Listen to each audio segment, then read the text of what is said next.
Приветствую вас на своем YouTube-канале. В этом видео вы узнаете, как знаменитый немецкий писатель-классик Иоганн Гёте привел в своем стихотворении фразу ингушского мудреца.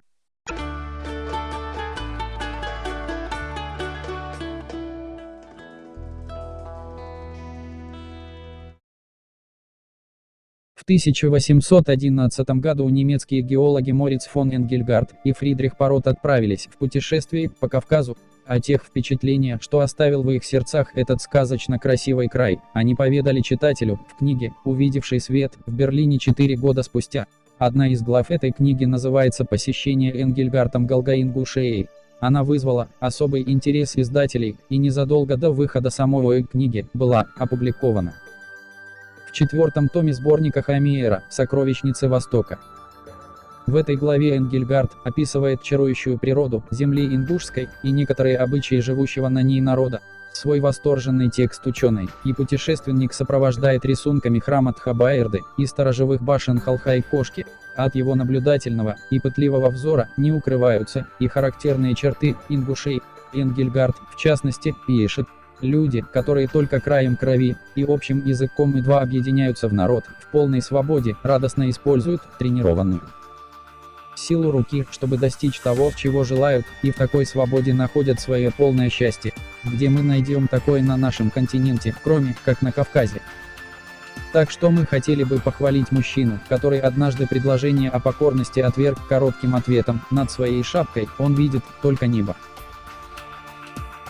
Великий немецкий поэт, мыслитель, философ Иоганн Вольфганг фон Гёте, один из основоположников немецкой литературы нового времени и классик мировой литературы, не остался равнодушным к словам, услышанным и записанным Энгельгартом. Фраза ингуша о том, что над своей шапкой он видит только небо, стала символом свободы человеческого духа, выражением высокой чести и достоинства.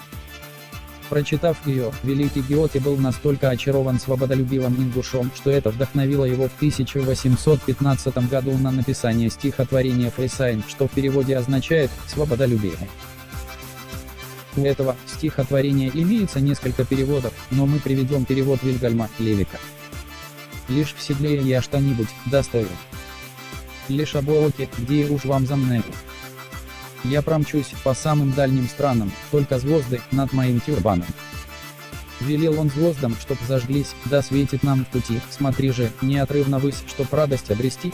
Также вариант перевода этого стихотворения есть и у известного ингушского историка и исследователя Берснакога Азикова, правда, без рифмы. «Оставьте меня в моем седле, оставайтесь в своих хижинах, шатрах, а я скачу радостно во все дали. Над моей шапкой только звезды. Всевышний установил вам звезды над землей и морями, чтобы вы всегда наслаждались, смотря ввысь». По словам ингушского краеведа Берснакога Азикова, ингушское изречение «над своей шапкой я вижу только небо», записанное в 1811 году Морицем Энгельгартом в Ингушетии, вдохновило не только великого немецкого поэта на написание стихотворения, но и дало мощный толчок в развитие культуры Германии и в целом всей Европы, поскольку эта фраза означала стремление к свободе и неподчинение над собой иных посторонних сил.